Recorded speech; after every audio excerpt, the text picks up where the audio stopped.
एक चीज ध्यान दीजिएगा, आवृत्ति अगर पूछा जाए तो आवृत्ति का मतलब होता है दोहराना। दोहराने का मतलब क्या है? जैसे मान लीजिए कोई जो है लड़का है और यहाँ से इसने जो है चलना शुरू किया, ये एक बार जो है इस मार्ग पर एक चक्कर लगाया, ठीक ना।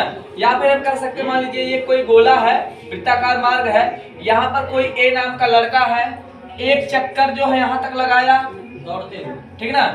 अब फिर जो है यहाँ एक चक्कर लगाया, तो जब उसी मार्ग पर बार बार चक्कर लगाता है तो उसको हम क्या बोलते हैं? आवृत्ति या दोहराना। जब तक वो रिपीट नहीं करेगा तब तक हम उसको आवृत्ति नहीं बोलेंगे। फ्रीक्वेंसी का मतलब होता है आवृत्ति या दोहराना, ठीक है ना।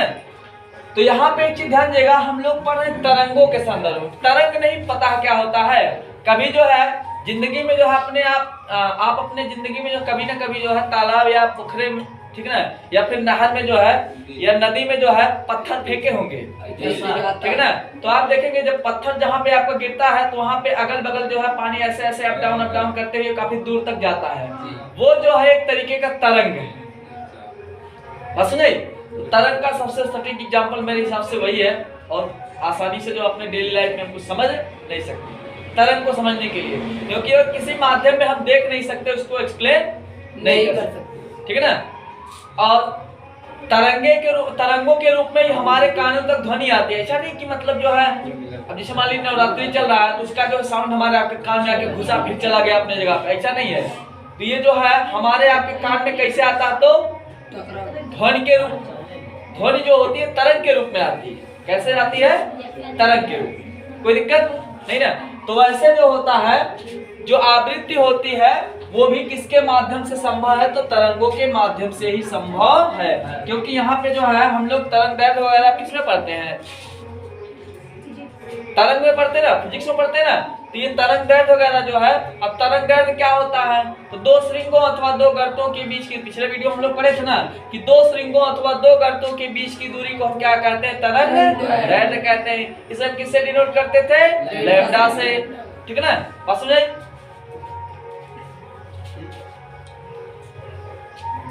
देखिए अभी आपने क्या पढ़ा कि मैंने बताया कि जो है एक मार्ग है कोई, उस पर एक लड़का चक्कर लगाता है, फिर जो है उसी मार्ग पर दूसरा चक्कर लगा देता है। जब वो दोहराएगा तो हम बोलेंगे रिपीट कर रहा, फ्रीक्वेंसी हो रही है। अगर नहीं रिपीट करेगा तो रिपीट नहीं हो रहा, ठीक है ना।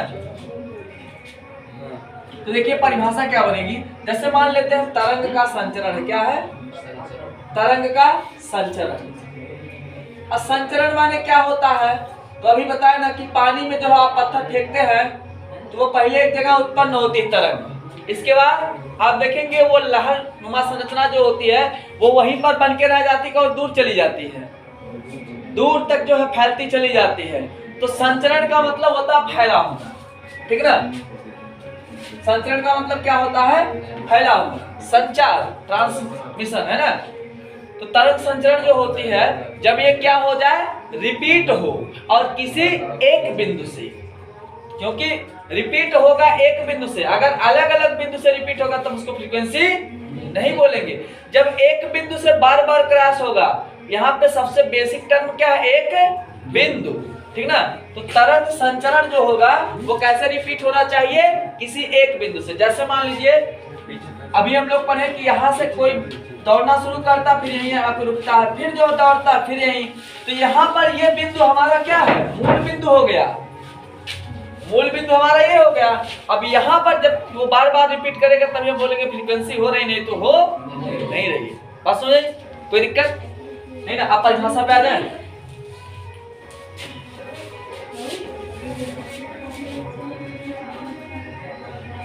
ठीक है, अब तरंग संचरण हो रहा है, ये घटना होती है, तो इस दौरान कोई एक बिंदु होगा, ठीक है ना। किसी बिंदु, तरंग संचरण के दौरान किसी बिंदु से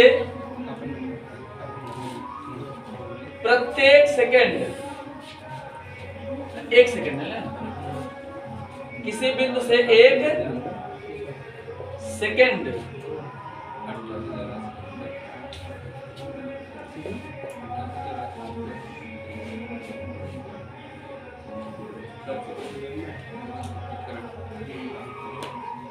में गुजरने वाली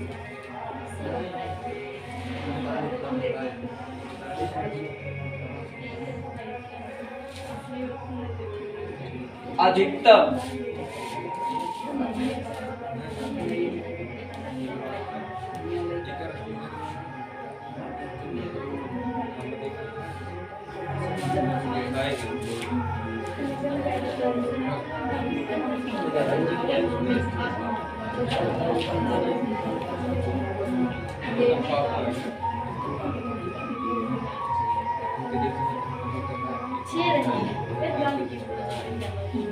ध्यान दीजिएगा, परिभाषा क्या बनेगी?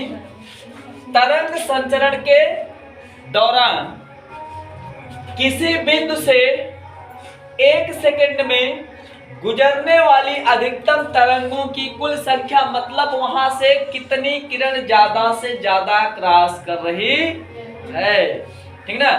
तो तरंग संचरण के दौरान किसी बिंदु से 1 सेकंड में, टाइम का लिमिट कर दिया है, मिनिमम कर दिया है, कम से कम, क्योंकि समय का जो सबसे छोटा मात्रक हमारा क्या है? सेकंड है, ठीक। तो तरंग संचरण के दौरान किसी एक बिंदु से 1 सेकंड में गुजरने वाली अधिकतम किरणों की कुल संख्या क्या कहलाती है? फ्रीक्वेंसी या आवृत्ति कहलाती है, ठीक है ना। कोई दिक्कत?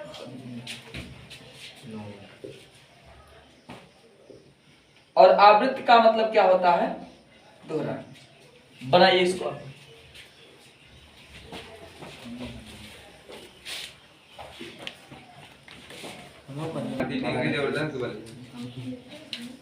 तो परिभाषा लिखिएगा, तरंग संचरण की घटना के दौरान, तरंग संचरण की घटना के दौरान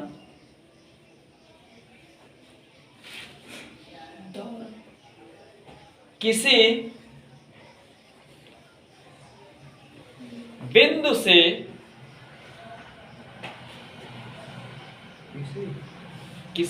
से 1 सेकंड में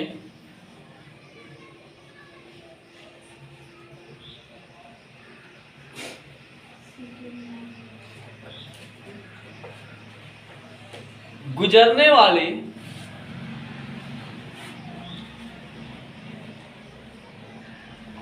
अधिकतम किरणों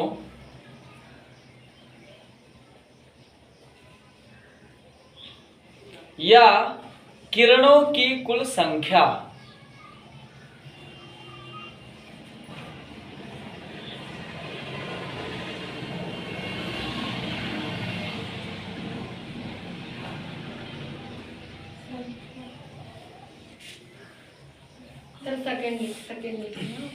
क्या?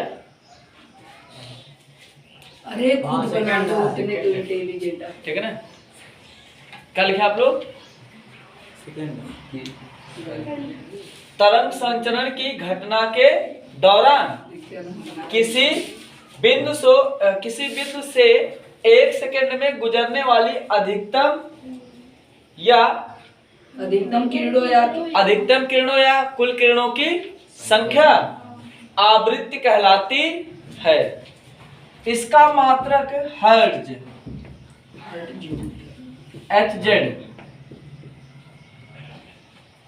या चक्कर प्रति सेकंड,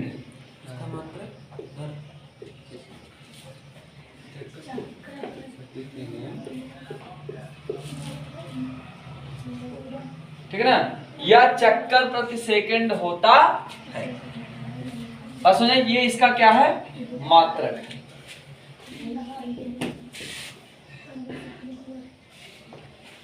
हो गया?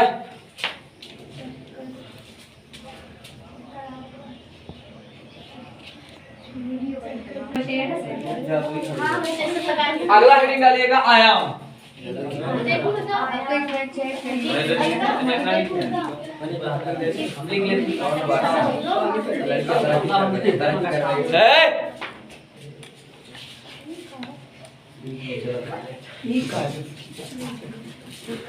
आयाम,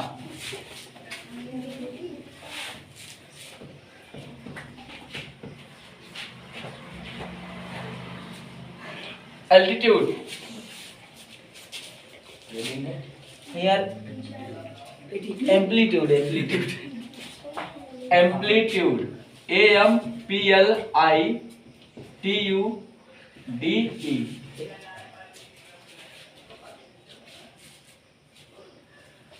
एम्पलीट्यूड। आयाम क्या होता है? जैसे मान लेते हैं यह जो है कोई एक अक्ष है ना। अब इस पे जो है कौन सी संरचना बनती है? श्रृंग और गर्द। हो गया। तो ये हो गया ऊपर वाली संरचना। मुख्य अक्ष के ऊपर जो संरचनाएं बनती है उसे क्या कहते हैं? श्रृंग। और नीचे जो बनता है उसे है ना। अब इसमें श्रृंग एक, ये एक हो गया, दो हो गया, ये तीन, और गर्द कितना? एक एक दो। ठीक। अब देखिए यहाँ पे ये मुख्य अक्ष से जो है कितना ऊंचा है, या मुख्य अक्ष से कितना गहरा है। कितना ऊंचा है या कितना गहरा है, ये भी देख लेते हैं। कितना ऊंचा है या फिर ये कितना गहरा है, यही हमारा क्या कहलाएगा? आयाम। बस यही जो ऊंचाई या गहराई, बात सुने ना, ऊंचाई या गहराई, यही हमारा क्या कहलाएगा? आयाम। बात सुने? कोई दिक्कत? समझ आ गई बात ना? तो जो मुख्य अक्ष के लंबवत, चाहे आप श्रृंग लीजिए चाहे गर्द, क्योंकि ये भी लंबवत ये भी लंबवत, ठीक है ना। अब इसमें श्रृंग का जो लंबाई होता है या गर्त का जो गहराई होता है, उसी को हम क्या बोलते हैं? आयाम बोलते हैं। बात सुनने आ गई? कोई दिक्कत नहीं ना? बना लीजिए इसको।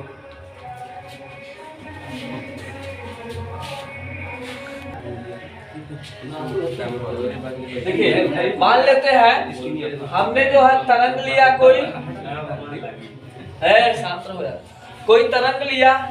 अब वो तरंग लेंगे तो वो तरंग किस पे जो है गति करेगी? ठीक है ना। तरंग जो अक्ष के माध्यम से चलती है, और इस पर जो क्या क्या बनेगा? श्रृंग और गर्त। श्रृंग और गर्त बनेगा। श्रृंग और गर्त, श्रृंग की जो होती वो क्या होती है? ऊंचाई। श्रृंग की क्या होती है? ऊंचाई। गर्त की क्या होती है? गहराई। ठीक ना। और इन दोनों को जो है ऊंचाई या गहराई जो है हम नापेंगे तो एक तरीके से क्या होती है? लंबाई होगी नहीं होगी? होगी ना, लंबाई होगी। और इसी को हम क्या बोलते हैं? आयाम। बात समझे? क्या बोलते हैं? आयाम। और एक चीज बताइए, लंबाई आप जो किसमें नापते हैं? इसका मापन जो है स्पेशली अगर देखा जाए तो हम मीटर या सेंटीमीटर में मापते हैं, ठीक है ना। तो यहाँ पे हम कह सकते हैं कि तरंग का मुख्य अक्ष के लंबवत श्रृंग अथवा गर्त की ऊंचाई या गहराई की जो लंबाई होगी उसी को हम क्या बोलेंगे? आयाम कहेंगे। और इसका मात्रक क्या होगा? मीटर या सेंटीमीटर। कोई दिक्कत नहीं ना? लिखिए, लिखिएगा। तरंग का उसके अक्ष के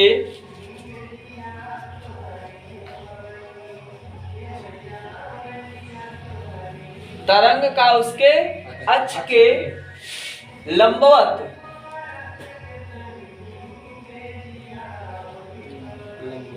श्रृंग अथवा गर्त की ऊंचाई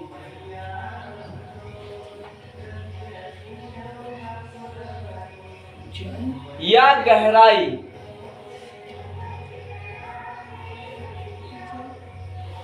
या गहराई की लंबाई। जैसे मान लीजिए आप कोई जो है, अगर मान लीजिए कोई पिलर बनाते हैं जमीन पे तो उसको नापेंगे इतना ऊंचा है, कोई गड्ढा खोदते हैं तो उसको भी तो नापेंगे इतना मीटर गहरा है, तो चाहे आप लंबाई नापिए चाहे गहराई, सब तो मीटर सेंटीमीटर में ही आएगा, है ना। तो एक तरीके से क्या हुई, लंबाई हुई ना। क्या लिखे आप लोग, पूरा पढ़िए पूरा। तरंग का उसके अक्ष के लंबवत श्रृंग अथवा गर्भ की ऊंचाई या गहराई की लंबाई। लंबाई आयाम कहलाती है। ये ध्यान दीजिएगा, ये जो है ये मान लेते हैं एक श्रृंग है, ये जो है कितना लंबा बना है, यही ये क्या कहलाएगा, यहाँ से यहाँ तक का जो दूरी है लंबाई है वही हमारा क्या कहलाएगा, आयाम। आयाम कहलाता है।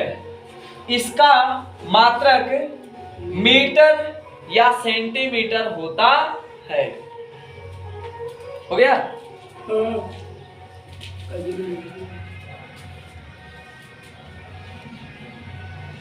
और इसे ए से प्रदर्शित किया जाता है ना, एम्पलीट्यूड। इसे हम ए से प्रदर्शित, छुटका वाला ये बनाइएगा, स्मॉल वाला, छुटका वाला, हाँ, इसे हम स्मॉल ए से प्रदर्शित करते हैं।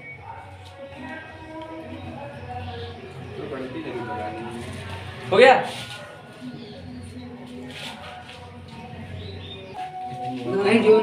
शांत रहो यार। इसकी परिभाषा क्या बनेगी, देखिए मान लेते हैं तरंग संचरण की घटना हो रही है, ठीक ना, तरंग संचरण की घटना हो रही है और इस दौरान कोई एक तरंग जो है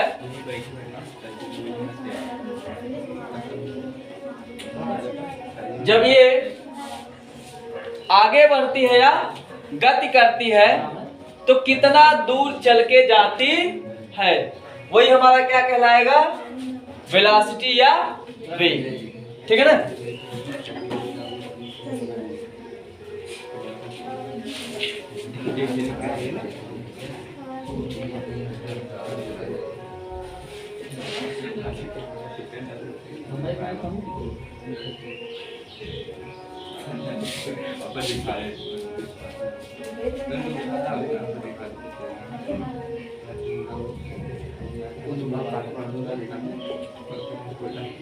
तो परिभाषा क्या बनेगी, तरंग संचरण के दौरान एक तरंग द्वारा तय की गई दूरी क्या कहलाएगी, वेग कहलाएगी, ठीक है ना। बना लीजिए इसको।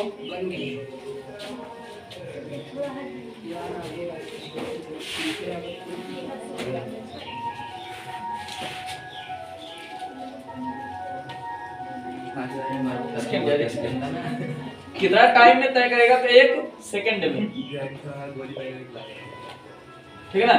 अब देखिए, तरंग संचरण के दौरान एक तरंग द्वारा 1 सेकंड में तय की गई दूरी क्या कहलाएगी, उस तरंग का वेग कहलाती है।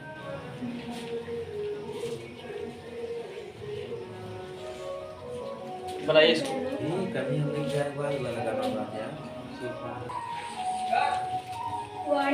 देखिएगा परिभाषा, तरंग संचरण के दौरान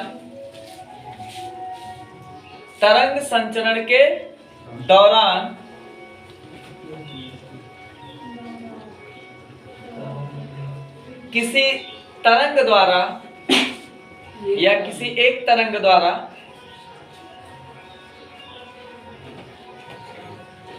एक सेकंड में किसी तरंग द्वारा या किसी एक तरंग द्वारा 1 सेकंड में तय की गई दूरी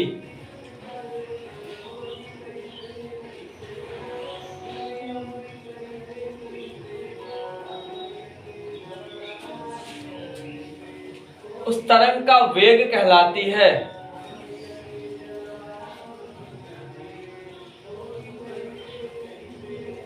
हो गया? तरंग का वेग कहलाती है। इसे c से प्रदर्शित किया जाता है।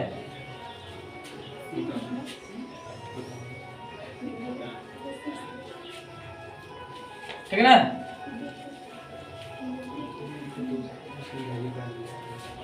इसे c से प्रदर्शित किया जाता है। अब एक सूत्र लिखिएगा,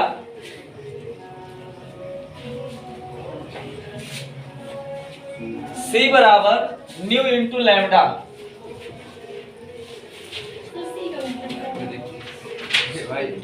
लैम्डा, ठीक। यहाँ पर c जो है वो क्या है? वेग है, और न्यू जो है ये क्या है? आवृत्ति का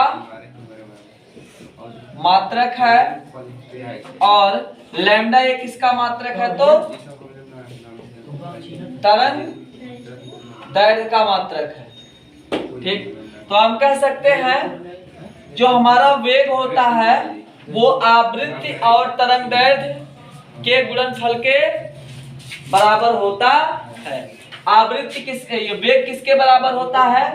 तो आवृत्ति जो होता है वो ये वेग जो होता है आवृत्ति और तरंग दैर्घ्य के गुणनफल के बराबर होता है। ठीक ना? तो हम लिख सकते हैं वेग, लिखिएगा, वेग या किसी तरंग का वेग, जो भी लिखना है, वेग या किसी तरंग का वेग आवृत्ति और तरंग दैर्घ्य, आवृत्ति और तरंग दैर्घ्य के गुणनफल के बराबर होता है।